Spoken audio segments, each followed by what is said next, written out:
Salita ng Panginoon.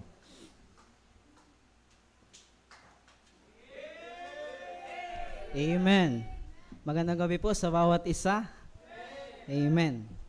So, hindi na po tayo magpapakatagal. Buksan po natin ang ating mga Bible in Matthew chapter 24. Matthew chapter 24, verse number 3 up to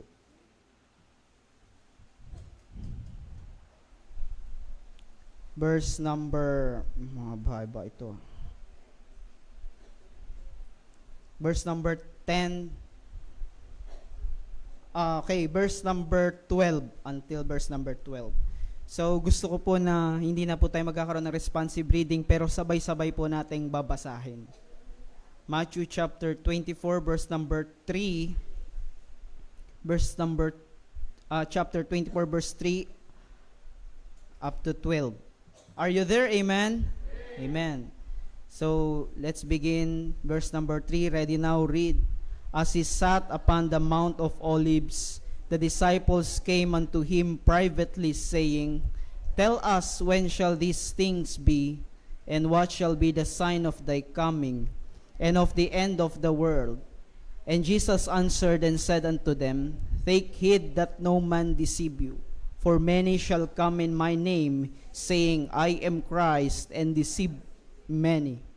And ye shall hear of wars and rumors of wars, and see that ye not be troubled, for all these things must come to pass, but the end is not yet. For nation shall rise against nation, and kingdom against kingdom, and there shall be famines and pestilences, and earthquakes in divers places. And these are the beginning of sorrow.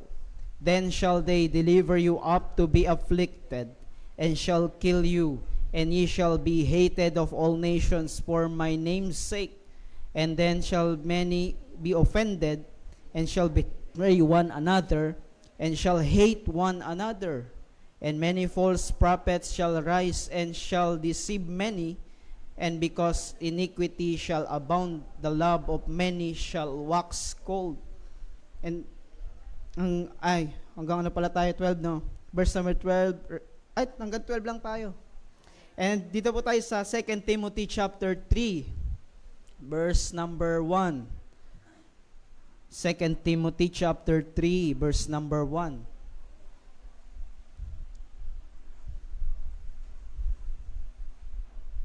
Are you there? Amen? Hanggang ano po tayo?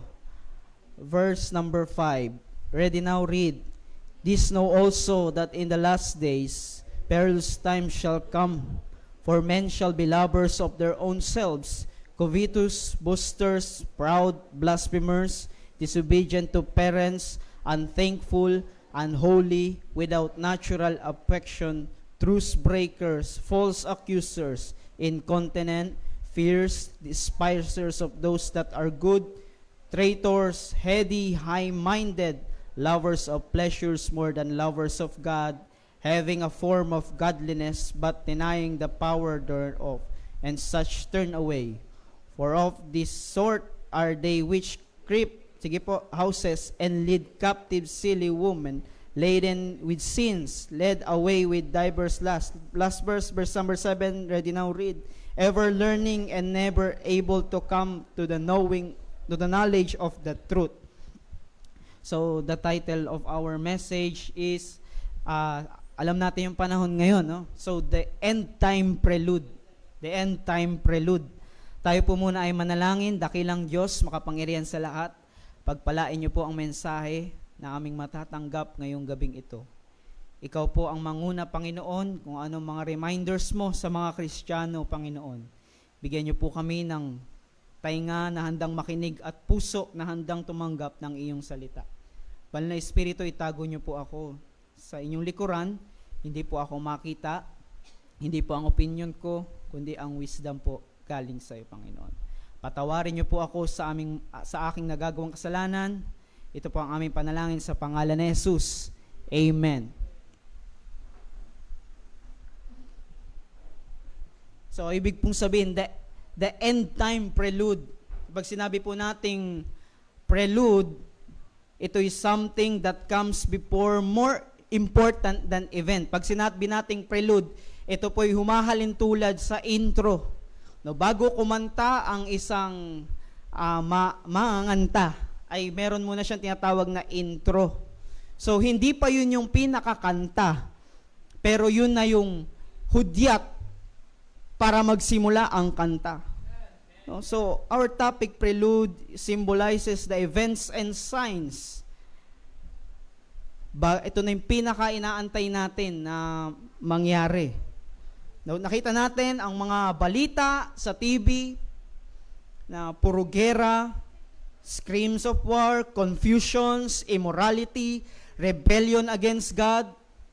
Nung last June, ang mundo ay nag-celebrate ng Pride Month. Alam natin na Pride Month boldly glorifying what God has clearly condemned. Yan po ay kinokondemn ng Panginoon. At nakita po natin, sabi po ng Biblia sa Matthew, ay nandito na yung signs. No? Meron ng war. Alam po natin, nabalitaan natin yung war against Israel and Iran. So ang Iran, yan dati ay, yan ang tinutukoy ng Bible na bansang Persia. Amen. Kung saan naghahari si Jim. Hindi, biro lang ho. No? So alam natin na ang mga pangyayari ngayon ay hindi na strange sa atin, mga Kristiyano.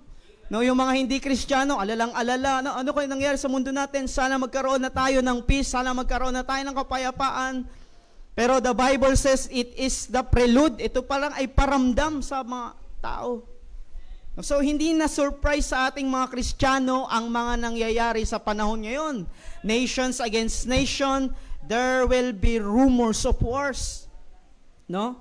Meron ng mga gera na nagaganap. So, ating title is the prelude or the end time prelude. No? So, may mga war. Meron ng mga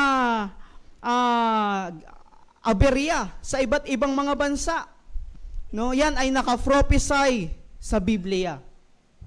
Yan ay pinrophesy na from Old Testament, New Testament, sa Revelation, sa Book of Daniel, sa Book of Ezekiel, lahat mga propeta, yan ay kanila ng pinrophesy. So hindi na ito surprise sa atin. Not only that, we are witnessing the rise of pestilences. Sabi ng Bible, sa Matthew, may mga pestilences. Ano itong mga pestilences na ito? Ito yung COVID-19. Ito yung mpox na tinutukoy ngayon. Yan yung pestilences.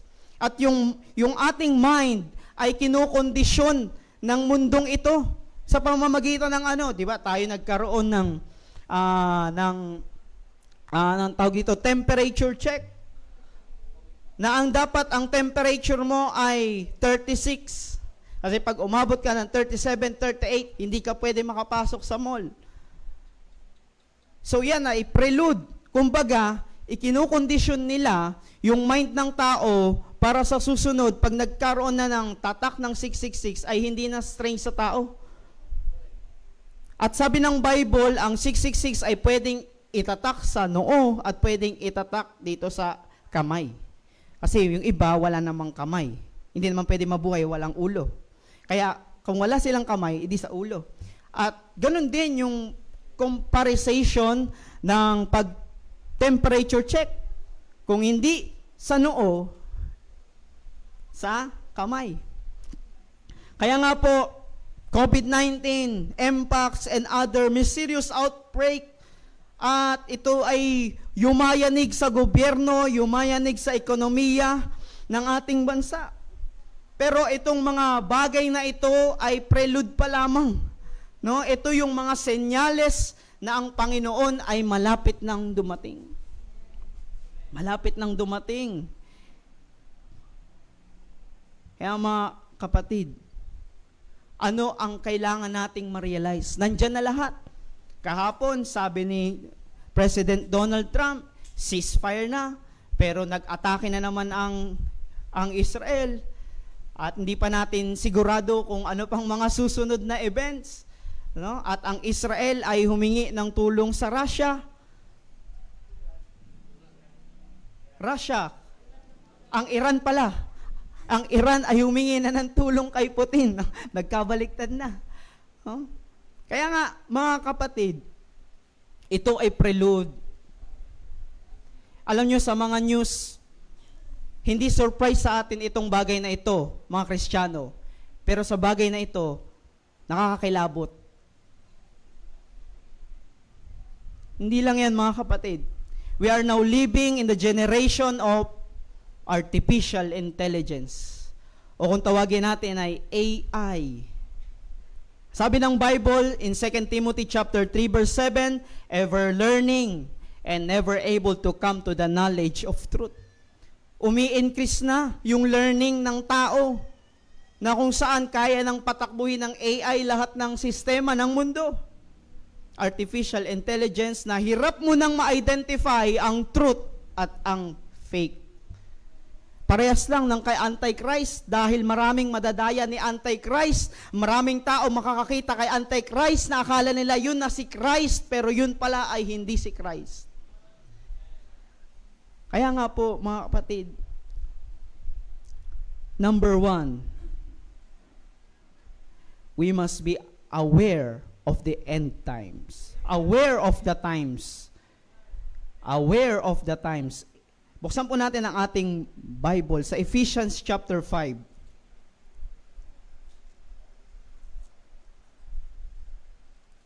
Ephesians chapter 5, verse number 15. Sabi po ng Bible, see then that you walk circumspectly, not as fools, but as wise. The Bible says, redeeming the time because the days are evil. We have to be aware of the times because the days are evil. Na ang mundo ay pasama na ng pasama. Ang mundo ay palala na ng palala. Na ang mundo ay unti-unti nang nagkakagulo. Ang sabi ng Romans chapter 13 verse 11, and that knowing that now it's high time to awake out of sleep. Ito na yung time na tayo ay gumising na sa katotohanan, gumising sa pagkakatulog. At sabi ng John chapter 9 verse 4, I must work the works of Him that sent me while it is day. Kaya nga mga kapatid, we have to be aware na tayo mga Kristiyano ay dapat nalalaman natin na ito na pala. Ano nang kalagayan natin bilang Kristiyano? Tayo ba ay aware na sa time?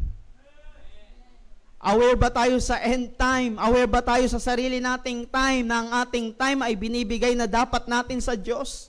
Na ang ating time ay hindi na dapat natin sinasayang para sa mundo. No? Kaya nga, know the prophetic signs. No? Balikan natin yung Matthew chapter 24. The prophetic signs.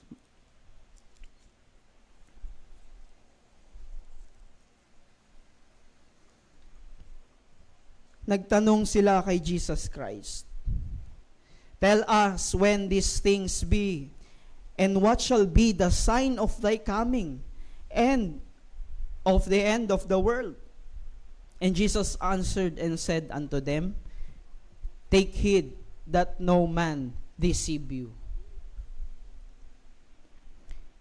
Sabi ng Bible, for many shall come in my name, saying, I am Christ. Nakakalungkot, isa ditong fulfillment of this prophecy is nasa Pilipinas.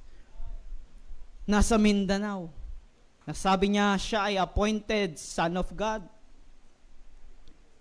At hindi na tayo magugulat sa bagay na ito dahil sabi ng Bible saying, I am Christ and shall deceive many. Marami siyang nadaya. Marami siyang mga followers, madami siyang tagasunod. Kahit nung mabasa ko sa comment, marami pa rin kumakampi sa kanya. Verse number 6, sabi ng Panginoong Hesus, ito yung signs. And ye shall hear of wars and rumors of wars. See that ye not troubled, for all these things must come to pass, but the end is not yet. Hindi pa ito yung katapusan. Pero ito na yung hudyat. Sabi ng Panginoong Hesus, hindi pa yan ang katapusan, pero hindi pa yan hindi pa yan ang katapusan, pero yan ay hudyat na malapit na ang aking pagbabalik. For nation shall rise against nation. Ang nation aatake na sa nation, and kingdom against kingdom. And there shall be famines and pestilence and earthquake. During war, ang Iran ay nagkaroon ng 5 point something earthquake. Sabi ng Panginoon, all these are the beginnings of sorrow. Ito ay simula pa lang ng sorrow. Then shall they deliver you up to be afflicted, and shall kill you, and ye shall be hated of all nations for my name's sake. And then shall many be offended.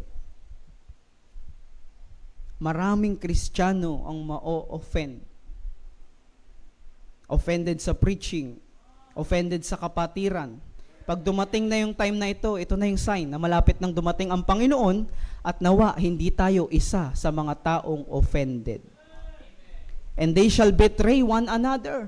Ibe-betray na yung sarili-sarili. Kukontrahin na ang sarili-sarili. And shall hate one another. Magkakagalit na sa isa't isa. And that's the sign of the near coming of the Lord Jesus Christ. At sana hindi matagpuan ng Panginoon sa atin itong bagay na ito. And many false prophets shall rise. Maraming mga bulaang mangangaral ang lilitaw, and shall deceive many. Ito pa. And because iniquity shall abound, the love of many shall wax cold. Maraming mga kapatiran ang manlalamig sa gawain ng Panginoon. Kaya mga kapatid,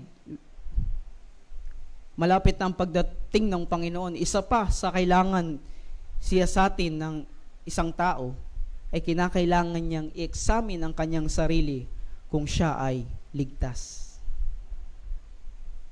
Hindi porke ang tatay mo ay Kristiyano, automatically Kristiyano ka rin. Ang pagiging Kristiyano ay hindi namamana. Ang pagiging Kristiyano ay personal encounter with God. Examine ourselves. May palatandaan kung ang isang Kristiyano ay ligtas. Number 1, ang Kristiyano ay ligtas kung nagbubunga siya ng banal na espiritu. Kung may bunga siya ng banal na espiritu. Examine ourselves. Kasi baka pag-rapture, maiwan ka. At during service, nag-rapture, ang property ng CBBC Imus, ikaw na magmamana. Pero napaka-tinding sorrow na hindi pala anak ng Diyos. At sasabihin mo sa Panginoon, nag-church naman ako ah. Sinabi rin niya ng Panginoon. Ang sabi niya, sabi nung isa, Panginoon, nagpapalayas kami ng demonyo. At sa iyong pangalan, yun, di ba? Sa pangalan mo, nakakapagpalayas kami ng demonyo. Lord, Lord, shall enter into the kingdom of God. Pero ang sabi ng Panginoon, I never knew you, depart from me. You do it iniquity. Bakit? Ano bang kaligtasan ng taong ito? Makikita natin yung pattern ng kaligtasan. Kasi sabi ng Panginoon, not anyone that said to me, Lord, Lord, shall enter into the kingdom of God. Anong pinagmalaki ng taong ito? In thy name shall done many wonderful works. Kaya ang mga tao, mga ngaral na nagsasabi na ang kaligtasan ay sa pamamagitan ng gawa, yan ay bulaang propeta. Last time, nag-soul winning kami sa Kalsadang Bago. Shinare ko sa kanya yung gospel ng Panginoong Jesucristo na ang Panginoon matay, inilibing at muling nabuhay, at kung tayo mananampalataya sa kanyang ginawa doon sa krus ng Kalbaryo, tayo ay maliligtas. Ang sabi niya, mali, kinakailangan pa ng mabuting gawa. Yan ay grupo ni Eliseo Soriano. Kinakailangan pa ng mabuting gawa. At itong mga taong ito, yan ang ipagmamalaki nila balang araw sa Panginoon. Panginoon, gumawa naman ako ng mabuti. Pero sabi ng Panginoon sa kanila, hindi kita kilala.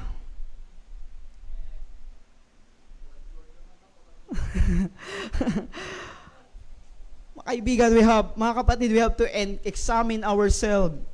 2 Corinthians chapter 13. Chapter 13, verse number 5. Ano ang sabi po ng Bible? Examine yourselves, whether ye be in faith. Prove your own selves. Know ye not your own selves how that Jesus is in you, except ye be reprobates. Examine ourselves. Simple lang ang kaligtasan. Kung hanggang ngayon ay alam mo, iba kasi yung alam at iba yung tinanggap mo talaga ang Panginoon. Kaya nakakalungkot kung ikaw ay anak ng isang Kristiyano, kung ikaw ay anak ng isang preacher, kung ikaw ay anak ng isang Sunday school teacher, kung ikaw ay anak ng isang pastor at ikaw ay hindi ligtas. Bakit?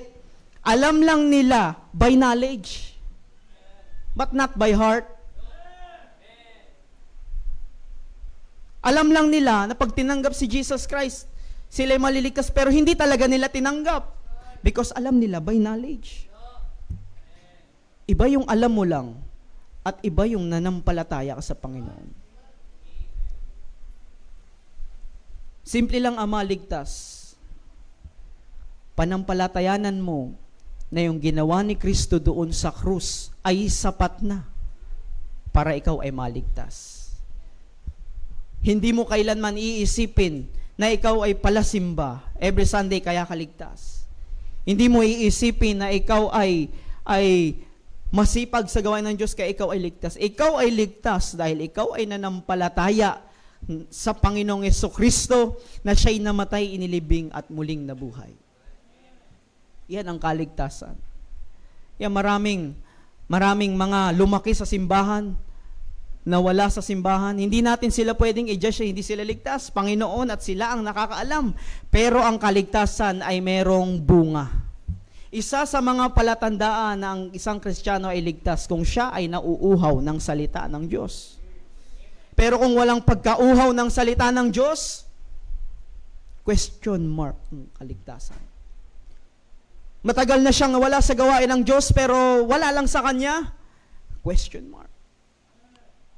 Kaya nga we have to examine ourselves and we have to discern spiritual deception.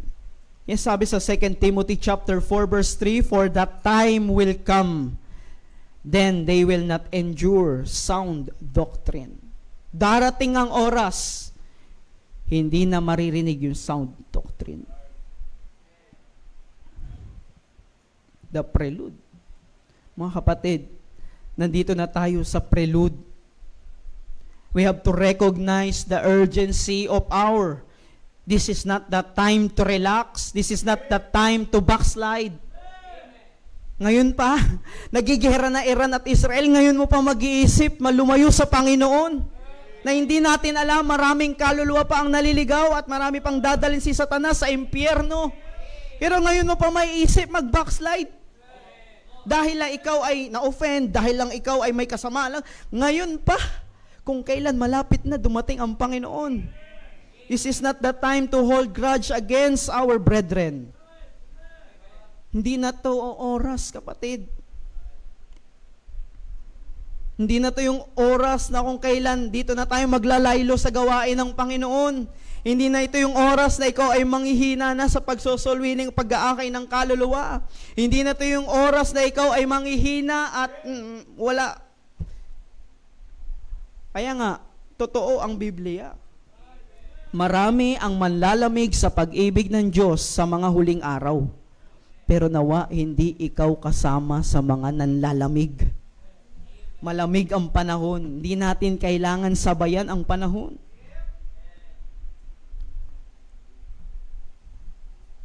Number 1, kanina ay, we have to be aware of the times. And number 2, we have to be awake to our task. Gumising tayo sa ating mga tungkulin. Ang tungkulin ng Kristiyano ay hindi lamang makinig at umuwi. Meron siyang tungkulin na magsilbi sa Panginoon. 1 Corinthians chapter 15 verse 58, therefore, my beloved brethren, be ye steadfast, unmovable, always abounding in the work of the Lord. Nawa madatnan tayo ng Panginoon na always abounding in the work of the Lord. Sa mga Kristiyanong natutulog, sa mga Kristiyanong walang kamalay-malay, malapit na ang pagbabalik ng Panginoon. Merong nagsabi, ang pagbabalik ng Panginoon, matagal nang sinasabihan, hindi pa rin dumadating. After a month, yung tao nagsabi na yan, namatay. Huwag mong subukan ng Panginoon. Huwag mong imak ang Panginoon. Totoo ang Biblia. Ang Biblia ay hindi fantasy. Ang Biblia ay history. Yung tunay kang matalino, alam mo dapat ang Biblia. Ang pinakamataas na IQ sa buong mundo, kinikilala si Jesus Christ na siya ay personal Savior. Always abounding in the work of the Lord. This is not the time of sleeping. Mga Kristiyano, marami pa ang tulog at busy sa sanlibutan. Busy sa pagkuha ng mga salapi. Wala namang masama na magkaroon ka ng maraming salapi. Pero kung napapabayaan mo ang gawain ng Panginoon, ikaw ang tinutukoy ng Bible na wax cold. Hindi ba tayo kinikilabutan sa mga Kristiyano na meron ng backslidden heart? Na ang iyong puso ay nanlalamig na. Na minsan ka na lang gumawa sa gawain ng Panginoon at hindi ka na madalas makita sa gawain ng Panginoon. Hindi ka ba kinikilabutan sa mga nangyayari sa mundo natin? At ito na dapat yung hudyat na ikaw ay muling gumising sa katotohanan. Ikaw ay Kristiyano at ikaw dapat ay gumagawa sa gawain ng Panginoon. Ang matagal na prayer request na ng Panginoon, sabi ng Panginoon, pray ye therefore the Lord of the harvest that He will send forth the laborers into His harvest. Yan ay matagal ng prayer ng Panginoon, matagal ng request ng Panginoon, pero matagal na rin nating hindi tinutugon. Bakit? Tayo ay natutulog. Sa pagbabalik ng Panginoon, maraming Kristiyano ang natutulog. Anong ibig sabihin nun? Walang kamalay-malay. May fellowship tayo, walang kamalay-malay. May Bible study tayo, walang kamalay-malay. We have to awake from spiritual lukewarmness. Mga kapatid, ayaw ng Panginoon ng lukewarm. Ano yung lukewarm? Hindi malaman kung ikaw ay mainit, hindi rin malaman kung ikaw ay nanlalamig. Ang gusto ng Panginoon, kung ikaw ay mainit, mainit ka dapat. Ayaw niya ng lukewarm. Bakit? Ano pong sinasabi sa Revelation chapter 3, verse 15? Revelation chapter 3 verse 15. The Bible says, I know thy works that thou art neither cold nor hot. Sabi ng Panginoong Jesucristo, alam ko ang ginagawa mo kung ikaw ay cold or hot. Maaari hindi mo ipakita sa pastor na ikaw ay cold. Maaring gumagawa ka sa gawain ng Panginoon pero malayo ang puso mo sa gawain ng Panginoon. Pero sabi ng Panginoon, I know thy works. Kahit gumagawa ka, alam ko yung puso mo malayo sa akin. Alam ko nasa ministry ka pero yung puso mo malayo sa akin. I know thy works. God is the God of judge. God knows our work. Kahit yung pastor mo hindi alam kung ano yung ginagawa mo, napakasipag, napaka sigasig sa gawain ng Panginoon, pero yung puso malayo, alam ng Panginoon yan. I know thy works. Sabi ng Bible, I would thou wert cold or hot. So then, because thou art lukewarm, and neither cold nor hot, di ko alam kung nagiinit ka sa gawain ng Panginoon o ikaw ay nanlalamig, hindi na ma-define. I will spew thee out of thy mouth. Sipin nyo yun. Spew. Idudura. I will spew thee out of thy mouth. Kaya kung ikaw ay mainit sa gawain ng Panginoon, panatilihin mo yung init sa gawain ng Panginoon. We have to awake up. We have to wake up from spiritual lukewarmness. Nandito na yung sign. Hindi na ito yung time na tayo ay maging lukewarm. Hindi na ito yung time na para tayo ay manlamig. Dahil sabi ng Panginoon, Matthew chapter 24 verse 20, but pray ye. Ikaw mismo, manalangin. Sabi ng Panginoon, ikaw ay manalangin that your flight may not be in winter. Dapat hindi sa panlalamig. Sa time na malapit nang dumating ang Panginoon, nawa ito yung time na hindi ka nanlalamig sa Panginoon. Dapat dito tayo nagiinit. Don't wait for the most inconvenient time to obey God. Na kailangan pang maghihirap ka para sumunod sa Panginoon? Kailangan pa bang magdudusa ka para sumunod ka sa Panginoon? Hindi ako nagiging matapat sa Panginoon, hindi naman ako pinapalo ng Panginoon. Diyan tayo magtaka. Baka hindi ka anak. Matagal lang hindi sumusunod sa Panginoon, pero hindi mo pinapalo ng Panginoon. Hindi mo pa alam, pero baka sa susunod. Don't wait for the most inconvenient time. Na kung saan, hirap na tayo, tsaka pa lang tayo magiging matapat sa Panginoon.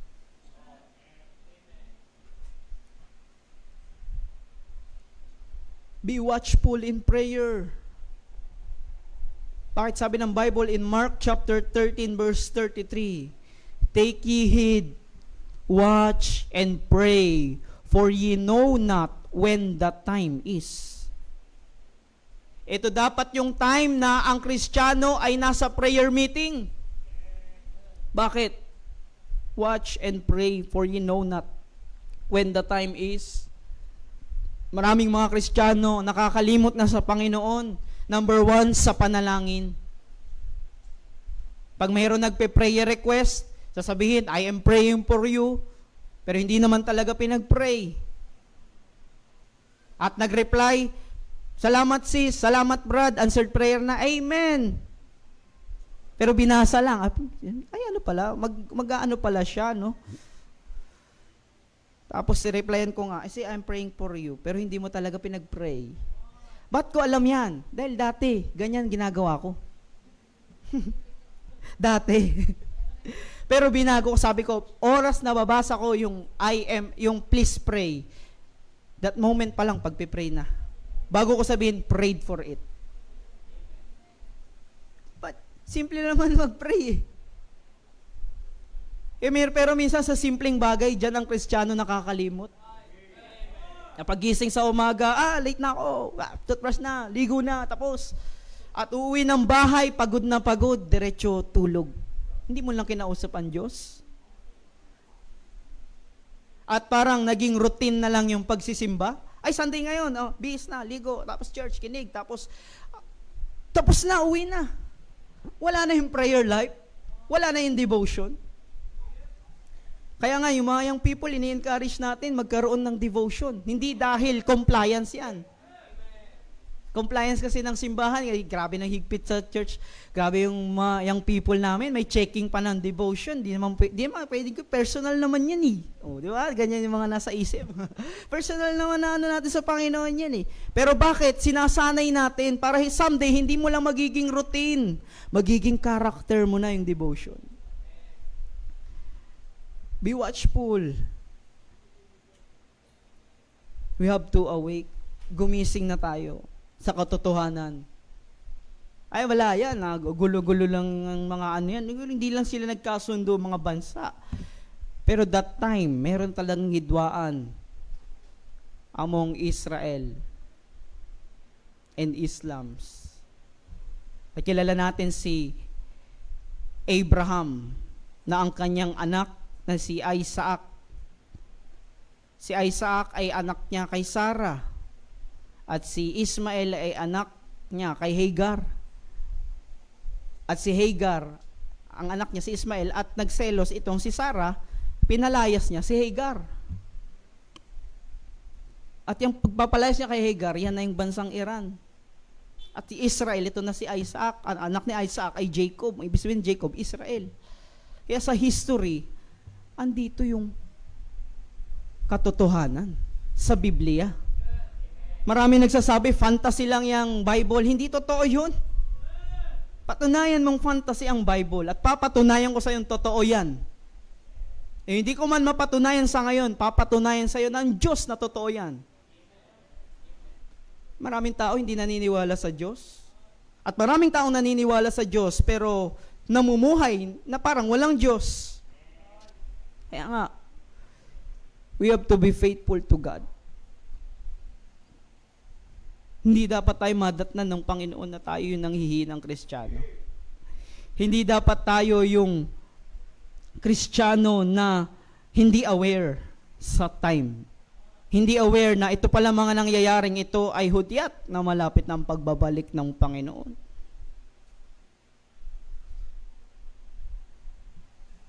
Ito nga yung time na maganda mag-soul winning. Ang puso ng tao ay unti-unting, ay may pagkakataon palang ganun. Mayroong tinatawag na rapture at baka maiwan ang bawat isa. We have to be aware. We have to be awake. Gumising na sa katotohanan, Kristiyanong natutulog. Kristiyanong walang kamalay-malay. Kristiyanong pabaya. Babawi na lang ako next time, meron pa naman next time. Sino nakakaalam? Sino nakakaalam na may next time pa? Ang sabi ng Biblia sa Proverbs, huwag mo ipagmalaki ang iyong bukas, sapagkat hindi mo nalalaman kung ano ang mangyayari. Hindi ako nag-church ngayon, bawi na lang ako next Sunday. Sabi ng Bible, boast not thyself for tomorrow what the day may bring forth. Hindi pa naman darating ang Panginoon, pero dinalaw ka ng kamatayan. And as it is appointed unto men once to die, but after this, the judgment. Huwag na nating antayin yung pinaka-oras na kung saan hindi na tayo makawala sa oras na yun. Panginoon, sana pala sunod sa'yo. Panginoon, sana pala naging faithful lang ako. Panginoon, sana pala nung nasa church ako, sana naging faithful ako sa'yo, Panginoon. Sorry po.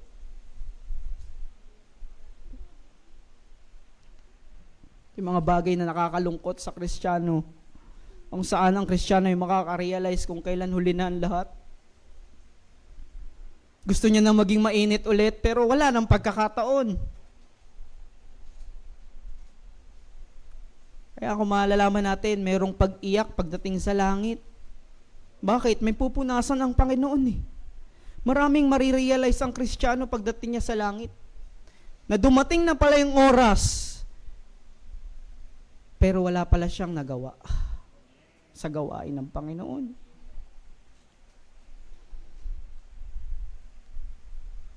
Kaya sabi ng Panginoon, Galatians chapter 6 verse 9, let us not be weary in well-doing.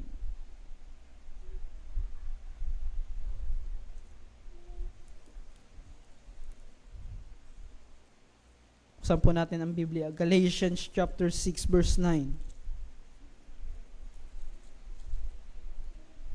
And let us not be weary in well-doing, for in due season we shall reap if we faint not. Huwag tayong mapagod sa gawain ng Panginoon. Ibig sabihin ng Panginoon ito, bagamat ikaw ay napapagod physically, pero ikaw ay nagpapatuloy sa Panginoon. Ay, ibig sabihin na huwag mapagod dito is huwag kang tumigil sa paggawa sa gawain ng Panginoon. Number 1 natin, we have to be aware of the times. We have to awake to our task. And then last, awaits the trumpet. We are the Christian who awaits the trumpet. Itong pinakamatagal ng inaantay ng bawat Kristiyano, ang pagtunog ng trumpeta ng Panginoon. Na ito na ang rapture. Sabi ng Panginoon, the dead in Christ shall rise first. Ang mga namatay na kay Kristo, sila yung mauuna. Babangon sila muli sa kanilang mga libingan at sila ay makukot up together with the clouds to meet the Lord in the air. Then we, which are alive, tayong mga nabubuhay, tayo ay susunod. At ng ating katawan ay papalitan ng katawan na hindi na nasisira, katawan na hindi na nagkakasakit, katawan na hindi na nag-overthink, katawan na hindi na nagagalit. Ito na yung katawan na ipapalit ng Panginoon sa ating mga Kristiyano. Kaya nga, awaits the trumpet. While waiting, we are working. Hindi ibig sabihin na tayo naghihintay, tayo ay nagre-relax. Tayo ay walang ginagawa sa Panginoon. Na pag narinig na ng Kristiyano ang trompeta, hala, wala pa akong ginagawa sa Panginoon. Ano pa pwedeng gawin? Solvining ako. Dumating na yung trompeta, nandyan na. Ngayon mo pa naisip. Kaya nga, we have to live in holiness. Tayo'y mamuhay na mayroong pagkabanal. Ang ibig sabihin ng pagkabanal ay separated life. Hindi na tayo namumuhay sa sanlibutan. Hindi na natin gusto ang sanlibutan. Live in holy and expectations. Every man that hath his hope, according to 1 John chapter 3 verse 2. Every man that hath his hope in him purifieth himself. Kaya mga kapatid, serve faithfully while waiting. Ang sabi ng Luke chapter 12 verse 43, ang sabi ng Panginoon,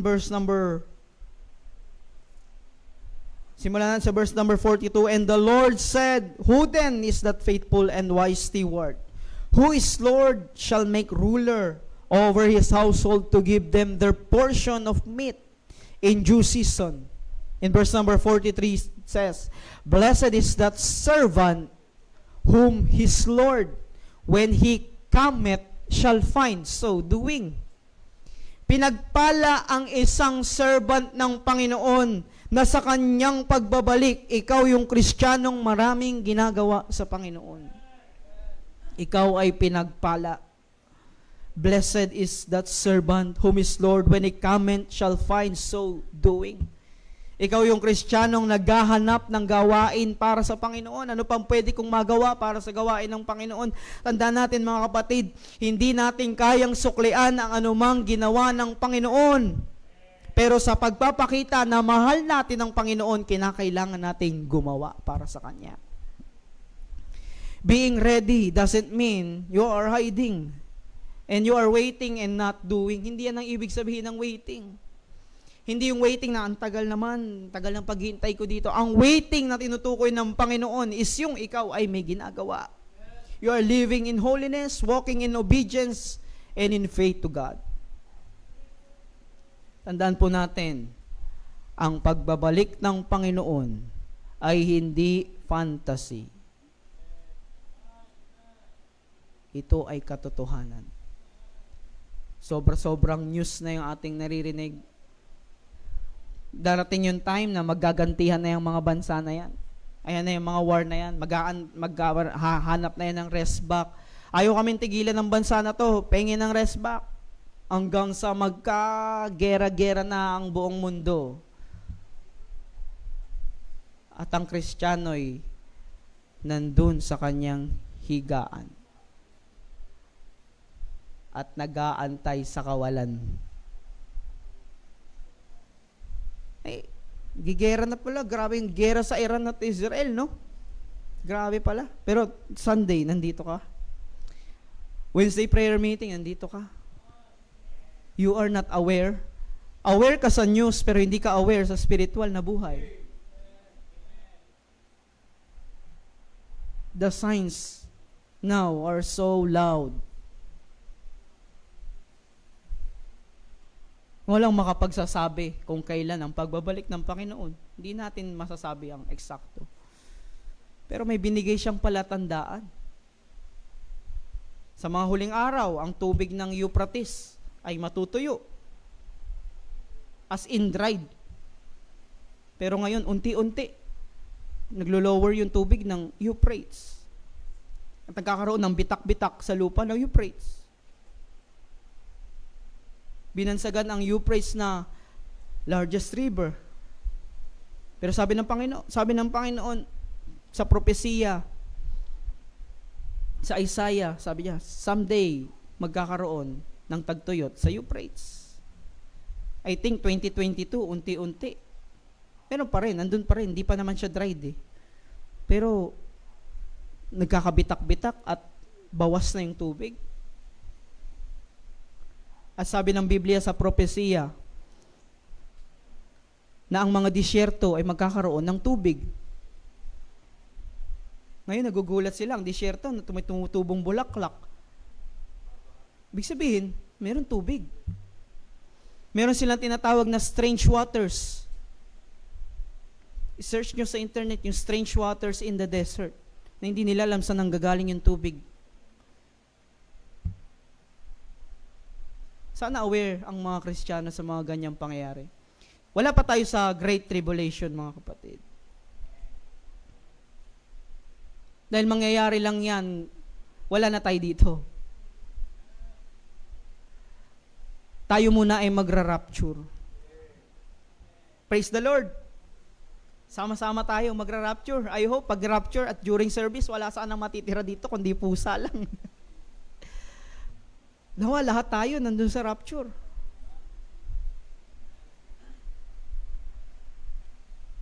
Malapit na po ang pagbabalik. Kailan ba yan, brother? Ang tagal na sinasabi yan eh. Hindi ko alam. Baka maabutan ka. Pero the signs are there. Sabi ng Panginoon, may mga ganyan, pero the end is not yet. May mga ganyang pangyayari, pero hindi pa yan yung katapusan. Prelude lang yan. Parang yung mga musician na bago mag-service, nagpe-prelude. Ibig sabihin, hudyat yun na malapit na magsimula. Pero hindi pa yun yung simula. Prelude ang tawag dun. Kaya nga, we are not just watching history. We are living in the prophecy. Hindi lang tayo basta-basta history, pero tayo namumuhay sa propesiya. Revelation chapter 22 verse number 12. In the book of Revelation, ito po ay book of prophecy, na kung saan dito natin makikita at malalaman ang mga nakasulat sa mga huling araw. Revelation chapter 22 verse number 12.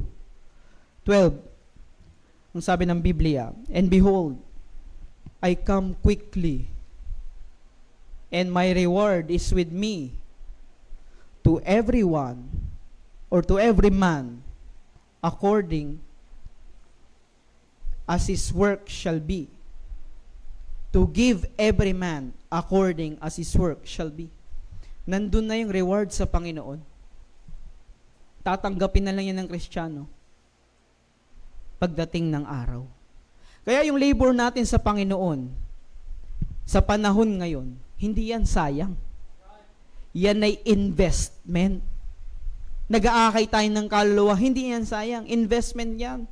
But sabi ng Panginoon, your reward is with me.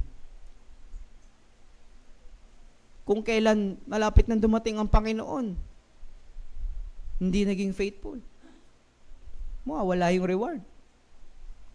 At ang mga taong masisipag sa gawain ng Diyos, bibigyan ng Diyos ng crown according sa kanilang mga ginawa. Pero alam nyo, pag suot-suot na natin yung crown, hubarin natin eh. Bakit? Magkakaroon tayo ng imagination. At ang sasabihin natin sa Panginoon, Thou art worthy, O Lord, to receive glory and honor, for Thou hast created all things. Hindi ko alam kung anong feeling na mararamdaman ko pagdating sa langit, pero gusto kong yakapin ang Panginoon. Na ating pala mga ginagawa sa Kanya, hindi pala sayang. Maraming tao nanghihinayang pag ikaw ay nasa gawain ng Panginoon. Pag gagawa ka sa gawain ng Panginoon, piling nila nagsasayang ka ng oras. Piling nila nagsasayang ka ng effort. Pero hindi nila alam, investment yun. Reward yun. Investment yun. Kala nila ang pag-aakay ng kaluluwa, pag-soul winning, ay wasting of time. Pero anong sabi ng Bible? Fear God and keep His commandment, for this is the whole duty of men. And one of the commandment of God is to go and preach the gospel. This is the whole duty of men. Ang pinaka-duty ng tao ay hindi ang pag-iimpok ng kayamanan sa lupa. Ang pinaka-investment ng tao ay hindi kung anong mararating niya na panglupa lamang. Ang pinaka-great accomplishment ng tao, bagamat hindi niya naabot yung mga nais niyang maabot at makamtan dito sa lupa, ay siya'y naabutan ng Panginoon na maraming ginagawa sa Panginoon. Ay sabi ng Bible, anong pakinabang ng isang tao? Makamtan niya man ang lahat sa mundo at mapahamak naman ang kanyang kaluluwa. Gayon din sa mga Kristiyano, mga kapatid. Anong pakinabang ng isang Kristiyano? Makamtan niya rin lahat ng nasa mundo, pero ang kanya namang gantimpala ay naging basura.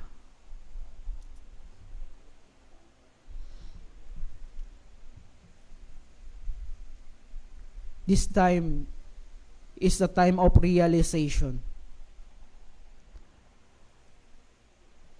Maging aware.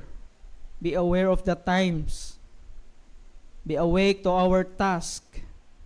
And we are Christian that awaits for the trumpet. When the trump shall sound, ano mahaabutan sa atin ng Panginoon? Yung mga news ngayon, siguro mild pa lang yan, mga news. Darating yung time na pa-worse na ng pa-worse ang magiging senaryo ng ating mundo. Basahin natin yung Book of Revelation. Basahin natin yung Book of Ezekiel. Basahin niyo yung Book of Daniel. Basahin natin yung Book of 1 John hanggang 3 John. Basahin natin lahat. Malalaman natin yung propesiya at hiwaga ng Biblia. Na ang mga ginagawa ng Kristiyano ay hindi lamang gawa-gawa lang. Ito ay may katotohanan. Mga kapatid, realize now. Sa mga nanghihina, come back to God. Kung wala ka pang pagkakilala kay Kristo, tanggapin mo siya bilang iyong Panginoon at tagapagligtas. Sa mga Kristiyano, mag-soul winning pa tayo sa Panginoon. Meron pang oras eh. Pero sabi ng Bible, redeeming the time. Because the days are evil. Tayo manalangin. Dakilang Diyos, makapangyarihan sa lahat. Panginoon, nagpapasalamat kami sa gabing ito sa mga pinarealize mo po sa amin. na ito'y mga prelude, ito'y intro pa lamang, hindi pa ito ang inyong pagbabalik, wala pa kami sa tribulation, great tribulation. Nandito pa lamang po kami sa pag-aantay. Pero yung iyong mga hudyat na malapit ng iyong pagbabalik ay nandito na, Panginoon. Pinapanalangin po namin ng bawat isa po sa amin ay maging mapagmatyag. Na kami po, Panginoon, ay maging gising,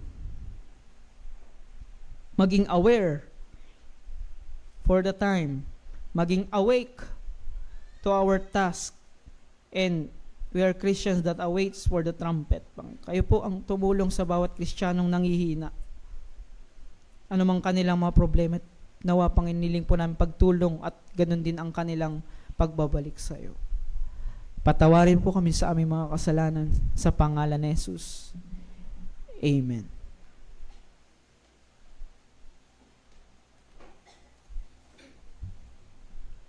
Amen. What a great and timely message tonight.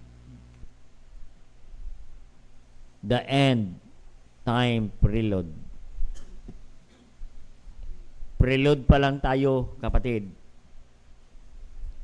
Paghahanda pa lang ang pagbabalik ng ating Panginoon. What a great message. Very clear message. We need to aware of the times. Aware ba tayo sa mga nangyayari sa mundong ito? Nagpapakita na at nagpaparamdam na ang Diyos na malapit na ang kanyang pagdating. Redeeming the time because the days are evil. Malapit na po ang pagbabalik ng Panginoon. Mga kapatid, na kaibigan, baka hindi tayo aware sa pagbabalik ng Panginoon. Kaya patumpik-tumpik tayo dahil hindi natin alam. Wala tayong ideya sa pagbabalik ng Panginoon. Whether we like it or not, the Lord will come anytime. Nagpapakita na ang Panginoon